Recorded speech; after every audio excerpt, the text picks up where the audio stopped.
Your partner, your wife, your husband, your boyfriend, your girlfriend, you think of them as an adult, and they are. But we still have these instinctual, childlike coping mechanisms to just be like, no, I didn't do that. I'm telling you, it wasn't me. Even though you know your child did it. You know your partner did it. Like, they know you know, but they can't even admit it to themselves.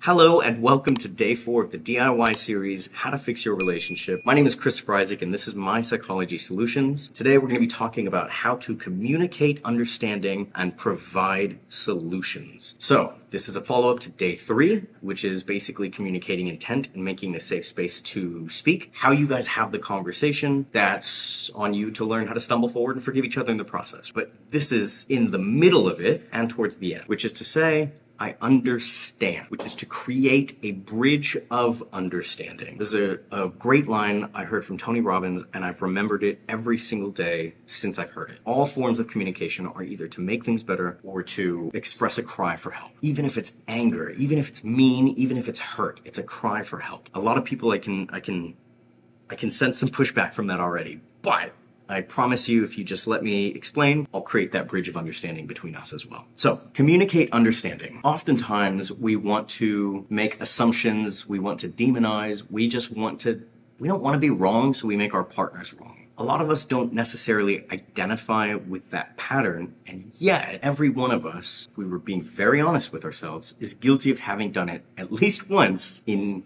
at least one relationship. So the truth is, we probably do it more often than we think we do. I can tell you, going back to the other couple I've referenced, I've kept their names out of it on purpose, but I'm using them as a case study again. There was a moment when he had messed up, he knew he had messed up, and he apologized, right? This was during a call that I mediated, and he goes, I'm sorry, I didn't want to admit that I had messed up, and I'm willing to do that now, I'm sorry. This is the same man that she was convinced was a narcissist. Sometimes our ego is just tied up in the heat of the moment. We don't want to admit we're wrong. We want to protect ourselves. Honestly, I see this very often with my daughter. My daughter is 8 years old, and we actually have to give her time to tell us the truth because she's so scared to do it. Hey, daughter, before you answer this question, just know that please don't lie. I do know the truth. I just need you to tell me the truth. Did this happen? Don't answer. Go to your room. Go take a moment. You're not in timeout. But come back to me when you're ready to tell the truth. And sometimes she will, and she'll put her head down and she'll walk away and she's sad and she knows she's caught, but she has to work up the courage to muster up the truth. And she'll come back, inevitably, less time now than when we first started putting this into practice, and she'll be like, you're right, I'm sorry, I did do that thing. I'll be like, okay, thank you for telling the truth. Right now, she's so young, we're barely making the transition between making truth a safe space for her and teaching her actions for her consequences. So from the time she was 4 till now 8, it's been a slow process, but we've gotten her to the point where she just volunteers the truth now because she trusts Mom and I to be a safe space. Your partner, your wife, your husband, your boyfriend, your girlfriend, you think of them as an adult, and they are. But we still have these instinctual, childlike coping mechanisms to just be like, no, I didn't do that. I'm telling you, it wasn't me. Even though you know your child did it. You know your partner did it. They know you know, but they can't even admit it to themselves. And we've all heard stories like that. It's just we relate to it most when we're children. So again, all forms of communication is either to make things better or to cry for help.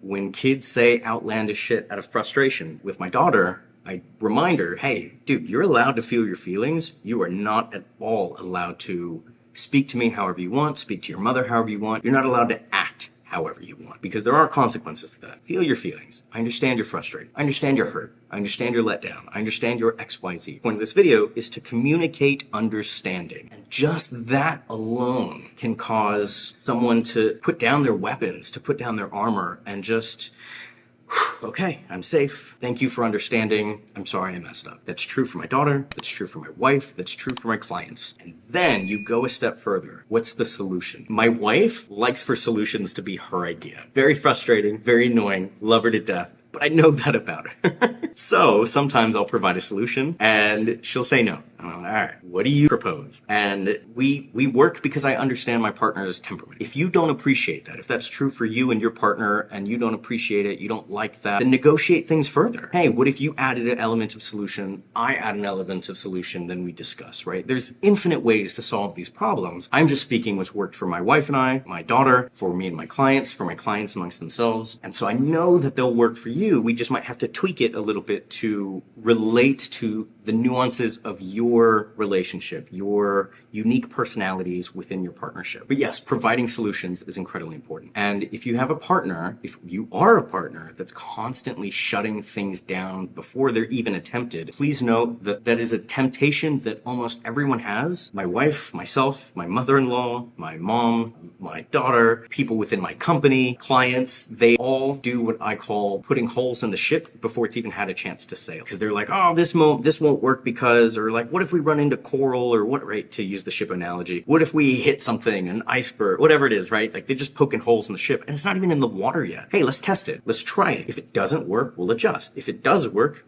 cool, right? Like, but we need to put it into practice. If you don't like the idea, if you're certain that's going to be a hole in the ship, put into practice, then you propose a solution. But if you don't have solutions, don't poke holes and don't say no before you're willing to try it. And that gives your partner the opportunity to be like, all right, I don't think it'll work. Maybe give me time to think of my own solution. Fair enough? And then you move on. Let sufficient wins be sufficient. There's a great quote by Jordan Peterson. Let sufficient wins be sufficient. Communicate understanding, provide solutions, forgive each other while you stumble forward. It's just another tool in the toolbox to ensure that the quality of your relationship will change if you put this into practice. The hard part is you're using these things to replace old patterns, old behaviors, old means of defense mechanisms, coping mechanisms.